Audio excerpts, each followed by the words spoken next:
and good morning to you.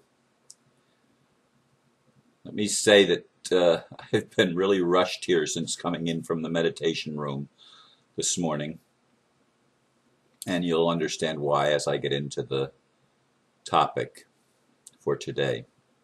The title that I've chosen is 2012 Parallel Universes and Law of One.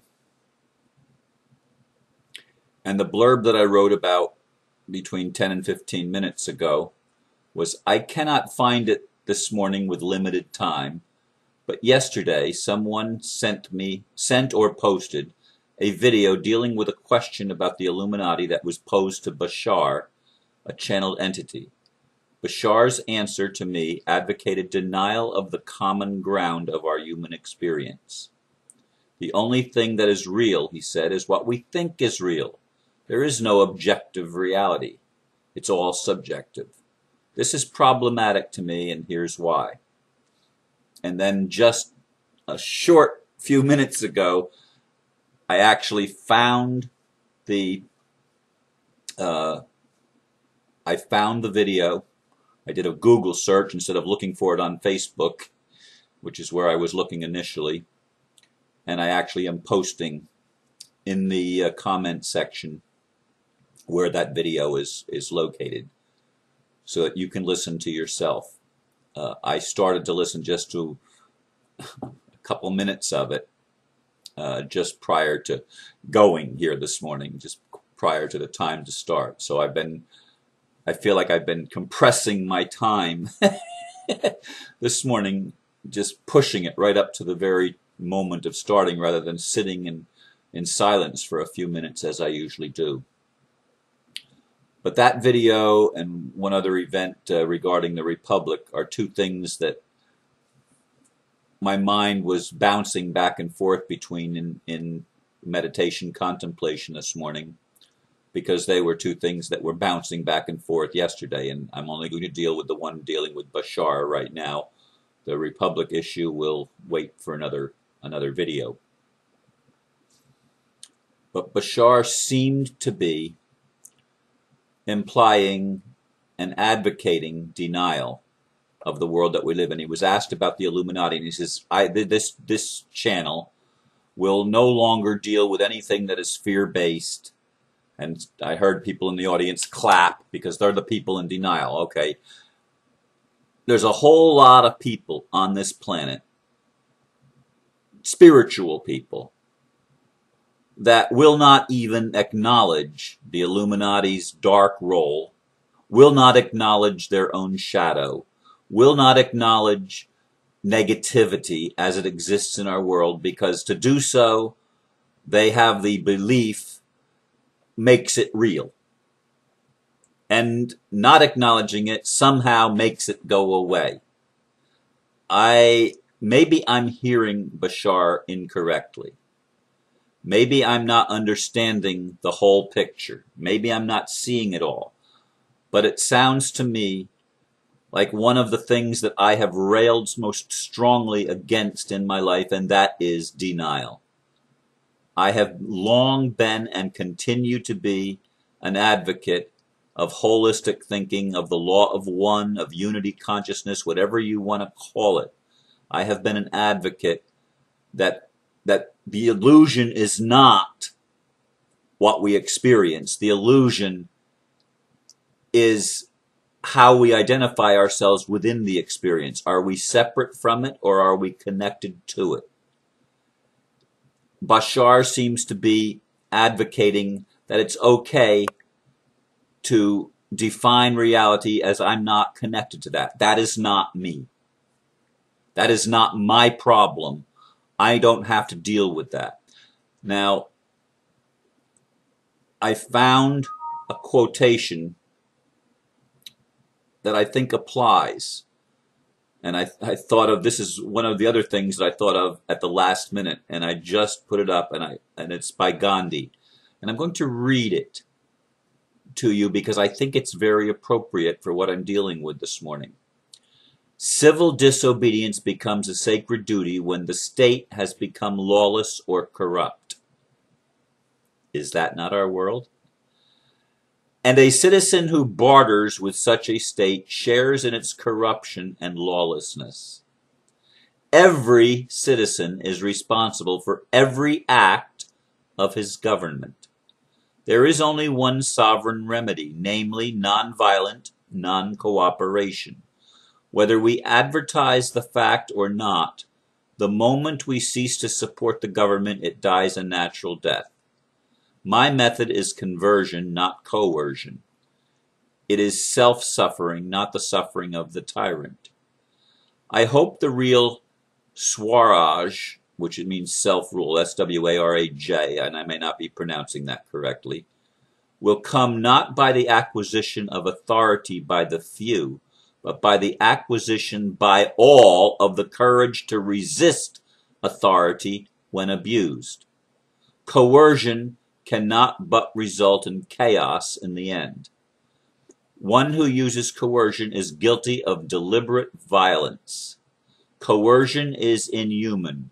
Non-cooperation with evil is as much a duty as cooperation with good.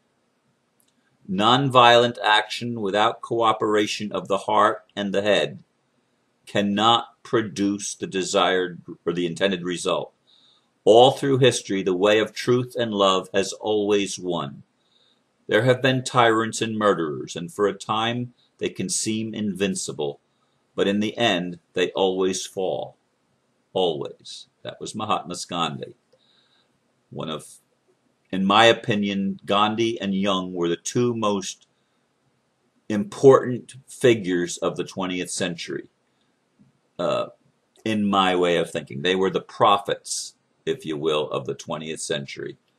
Carl Jung and Gandhi, and you might throw Einstein in there, and I can think of a few other people that might be considered there, but I've long said that Gandhi and Jung were the two major prophets of the 20th century.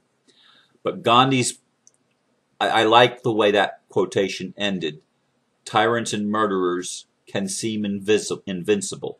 And that's what Bashar is talking about when he says, we won't entertain fear. We don't want to even pay attention or give any credibility to the tyrants and the murderers that we call the Illuminati or the dark side or the cabal. We're not going to give them any credibility whatsoever. We're going to ignore them. I'm sorry, folks, if that's the camp that you're not in the same camp that I'm in, because I do not believe any solution can come from that. And I hope that there's some discussion and people that are on that side can say how you think that by not paying attention to something that's wrong, it's just going to go away. I mean, maybe I'm missing something important here. And I try to be honest, and I try to tell the truth, and I try to share what I see, but I find that extremely problematic as a concept. It's not being truthful. It's not being authentic. It's not being real.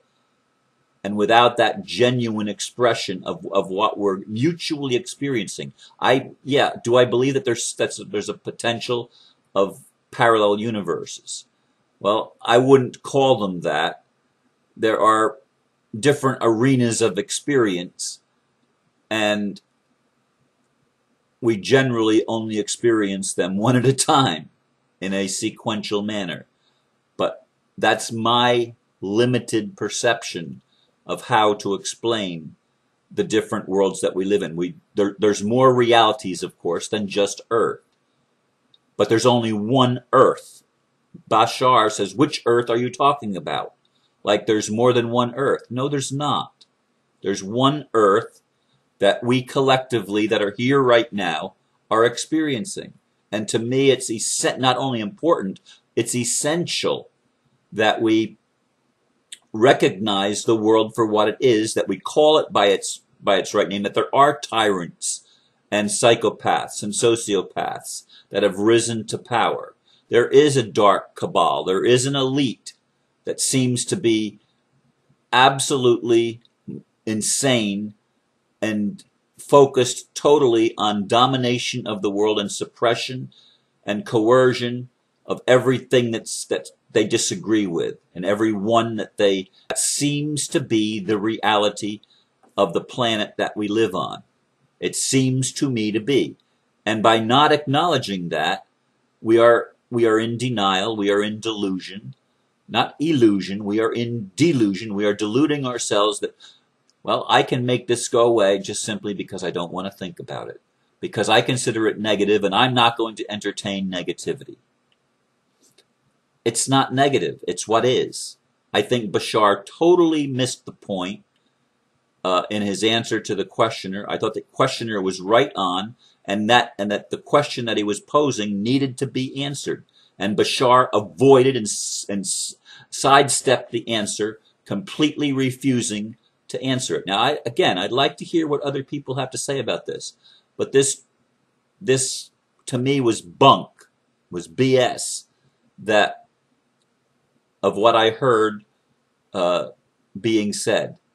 It didn't provoke thought, it provoked a reaction in me, obviously, which is why, even though I heard it probably the early part of the day yesterday, it wasn't the later thing that troubled me with the Republic's passage of a controversial bill or act.